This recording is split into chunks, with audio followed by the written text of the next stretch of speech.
Você sabia que hoje, 29 de outubro, é o Dia Nacional do Livro? Você sabia também que uma pesquisa realizada aí no Brasil, no ano passado, mostrou aí que 30% da população nunca comprou um livro, gente? É sobre isso que a gente vai entender, vamos bater um papo agora com Álvaro Gentil, que é editor, e ainda o professor de português, Nason Gonçalves. Muito bom dia, sejam muito bem-vindos. Bom dia, obrigado. Que honra ter vocês aqui conosco. Muito bom. Vamos começar falando. Primeiro vamos começar falando a respeito dessa questão de 30% nunca comprou um livro. Esse é um dado até alarmante e eu vejo isso de uma maneira negativa, mas acho que hoje há um movimento em direção ao incentivo à leitura. Claro Sim. que é necessário que instituições públicas, que o mundo privado, né, também, que as pessoas se organizem em direção a esse incentivo, né, a procura que as pessoas possam ter o contato com o livro cada vez mais cedo. As bibliotecas, essa data de hoje, ela é uma data em homenagem à inauguração da Biblioteca Nacional em 1810. Por isso que esse dia... Olha! Então, as bibliotecas mesmo, tem uma pesquisa que eu li recentemente que 80% das cidades brasileiras têm biblioteca. Mas o fato de ter biblioteca não quer dizer que elas são frequentadas. Então, precisa já haver campanhas de incentivo a que as pessoas possam frequentar as bibliotecas, que as crianças possam ter acesso ao livro desde cedo. Então, isso eu acho que é fundamental, né, nesse contato com o livro, que cada vez mais cedo, né, se inicie o incentivo e o contato das pessoas com o livro. E a gente quer que você participe aqui desse bate-papo. Tem o nosso WhatsApp aqui, 319-8402-9756. Manda por escrito a sua pergunta, aproveita e tira as suas dúvidas. Nossa, eu vejo que essa questão de leitura é algo cultural, né? E quando uma determinada região ela tem esse hábito, é algo que vai se tornando natural das pessoas. E o Brasil, nós não temos, às vezes, tínhamos essa cultura de leitura. O que você tem visto nesse processo? Temos melhorado? Não temos? Como inserir isso? Porque as crianças elas vão reproduzir o que os pais fazem. Se o pai é o pai que compra o livro para o filho, se o pai não tem esse hábito, como a gente trabalhar isso aí? Exatamente daí que a gente precisaria de uma parceria muito forte, por exemplo, da escola com a família e com a cultura. Porque, veja só, se o pai não tem hábito de leitura, consequentemente o filho não o verá lendo e não terá também esse hábito. Outra questão relacionada a isso é que as escolas, quando às vezes impõem a leitura, impõem uma leitura como obrigação e não despertando o prazer, a alegria. De buscar o conhecimento. Isso não é uma atividade lúdica, sabe? É uma imposição. Então isso chega mais com peso de castigo, não é? Sim. Você está de castigo, você vai ler aquele livro lá agora. Quer dizer, não é? Você vai ter que ler esse livro inteiro. Ou seja, a coisa não pode soar como castigo, mas o leitor, né, desde criança, tem que entender que ele tem um privilégio. Então, se o pai, se a mãe, desde que a criança é recém-nascida, 1 ano, não é, já começar a trabalhar com ele literatura infantil, livrinhos, histórias, isso, além de ajudar na formação cultural, no desenvolvimento do hábito, vai também ajudar a desenvolver, por exemplo, raciocínio lógico, a percepção crítica, análise crítica da vida, de situações, de circunstâncias. Sem contar que vai deflagrar a imaginação, vai gerar criatividade, vai gerar nele competência para produzir um texto, para interpretar um texto. Ele vai apropriar ao mesmo tempo dos articuladores sintáticos, de ortografia, pontuação, acentuação. Quer dizer, tudo isso vem no pacote da leitura. Então, a pessoa que não lê, ela despreza todas essas coisas que a leitura traz de uma vez só, sem contar ainda o seguinte, tá? Você tem aqui, por exemplo, vou pegar um livro desse aqui, Animais de Estimação Também Morrem. É um livro infantil. Até não é da minha, tema interessante. Não é da minha autoria, nem é da minha editora. Mas olha para você ver uma coisa. O que acontece isso aqui?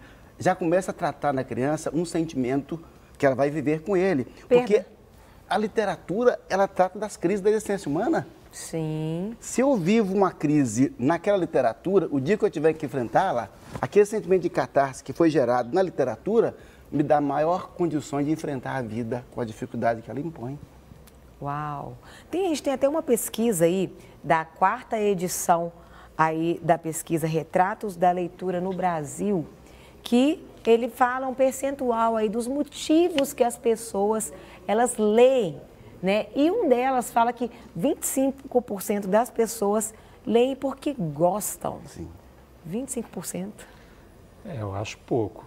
É um percentual baixo e volta no que eu disse anteriormente, né, que as bibliotecas mesmo têm que ser incentivadas. A ida às livrarias, que também cada vez são em menor número, né? Sim. Belo Horizonte mesmo tem poucas livrarias de rua hoje. E desde cedo os pais, como disse o Nasson, tem que dar o exemplo. E um bom passeio, né, uma sugestão é levar os filhos à livraria, né, levar os filhos à biblioteca, dar livros de presente. Então, existem campanhas para tudo, para todas as datas. Hoje é uma data que passa quase que despercebida. Eu vejo poucas campanhas ou pouca publicidade sobre essa data tão importante. Então, é algo que tem que se pensar. Realmente ter campanhas de incentivo ao consumo do livro, ao hábito da leitura. Nasson, hoje com essa questão também de livros digitais, você observa que auxilia ou não? Eu, por exemplo, eu sou da época, eu gosto de papel, eu gosto de marcar meu livro, eu não dou conta de ler assim, por tablet, não. Eu gosto de pegar, de marcar, eu tenho uma memória visual, então aquilo que eu vou marcando eu vou absorvendo com mais facilidade. Você acha que essas questões digitais também têm influenciado? Eu vejo positivo ou negativamente, não sei. Sim, eu vejo a questão do livro digital como mais um recurso.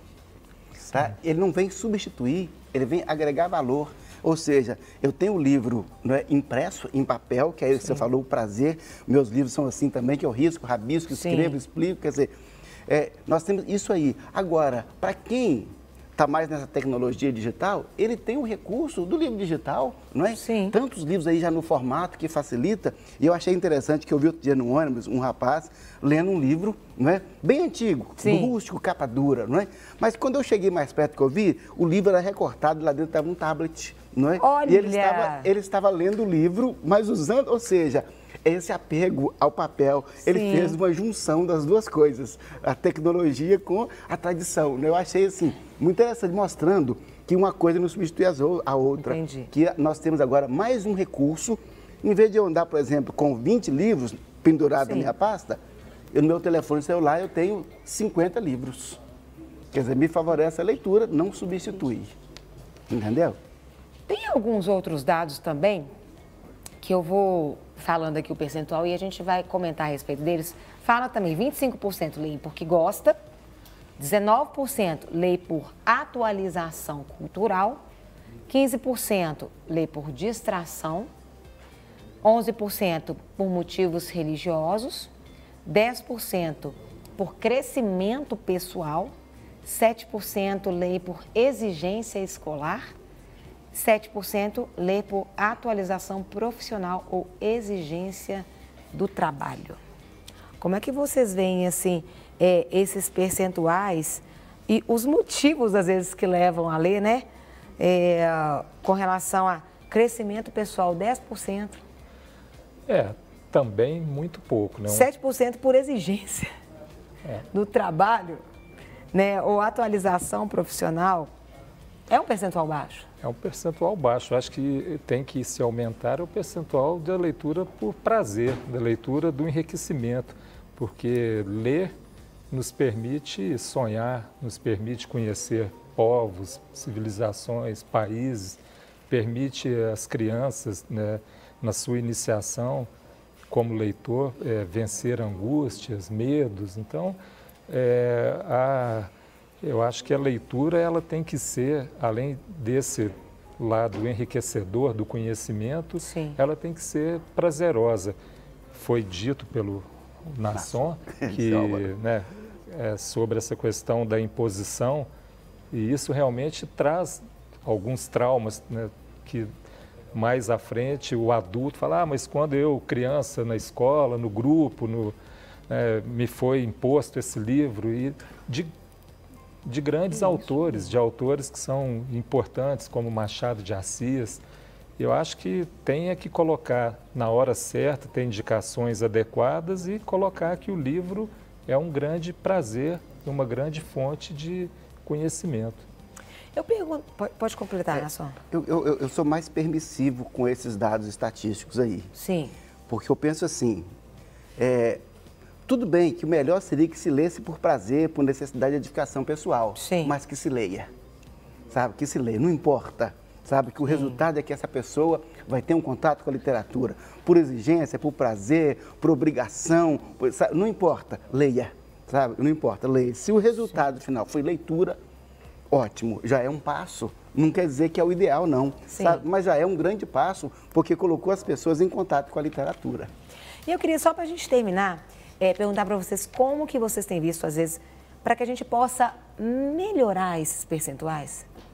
O pessoal vai ter que abandonar um pouquinho esse tempo de celular, de tablet, né, de estar ali no joguinho, assistindo aqueles vídeos, nos desenhos. Isso também, ele toma o tempo e dificulta a questão desse percentual de leitura também, né? Sem dúvida. Eu acho que aí é questão de campanhas mesmo, na escola, em casa, os pais, e tem que haver uma conscientização, tem que ter campanhas educacionais para que as pessoas, principalmente o jovem, ele se distancie um pouco do uso do celular e vá em direção ao livro, que eu acho que é um caminho mais saudável, na minha opinião. Pode ser que os números fossem um pouco maiores se não usasse tanto. Acredito que sim. Aí eu fico já pensando, sabe, que o telefone, tudo isso é uma tecnologia útil. Sim. Mas ainda acho que a culpa não é dele. Porque, olha só, se as pessoas têm foco e sabem o que querem na vida, ele vai deixar isso aqui em razão disso. Então, como as pessoas hoje não têm foco, as pessoas não têm motivação, não têm objetivo, não têm metas, então ele se permite facilmente ser seduzido pelos joguinhos, pelas brincadeiras e mata um tempo preciosíssimo que não volta mais. É verdade. Então, peraí, o que é que você quer da sua vida? O que é que você espera da sua vida? Se é apenas mais um que vive na média, um medíocre? Ou você quer estar além? Porque se nós desenvolvemos a nossa atividade, nós temos obrigação pessoal de querer ser o melhor naquilo. Peraí, eu tenho que ser o melhor naquilo que eu faço. Agora, se as pessoas se contentam com a mediocridade, ele vai gastar metade da vida com joguinhos inúteis, enquanto a cultura vem. Amanhã ele precisa de uma prova, de um concurso, ele não faz sequer ideia perder a oportunidade do que aconteceu. E o dia que viveu uma crise, ele não experimentou essa crise na literatura, então ele fica perdido, aí recorre à droga, à violência, à agressividade, à embriaguez, ou seja, a fugas que ele, na verdade, poderia tratar soluções e não simplesmente fugir, uma escapada, não é, virtual, porque não permanece. Quero agradecer imensamente. Vocês voltem sempre, muito bom. Eu que agradeço, foi um prazer. Você me permite divulgar o site da editora? Sim. É www.editoraраmalhete.com.br. Visite nosso site. Muito obrigado. A gente bateu um papo aqui com Álvaro Gentil, que é editor, e com Nasson Gonçalves, que é professor de português. Obrigada, Nasson. Volte sempre também, viu? Obrigado. Uma honra tê-lo aqui novamente. Muito obrigado. Eu que me sinto honrado. Não quer ficar um segundo por fora da nossa programação? Agora você pode nos acompanhar através das plataformas digitais. Não perca tempo. Acesse, curta e siga-nos. Fique por dentro de tudo o que acontece por aqui. Rede Super, inspirando você.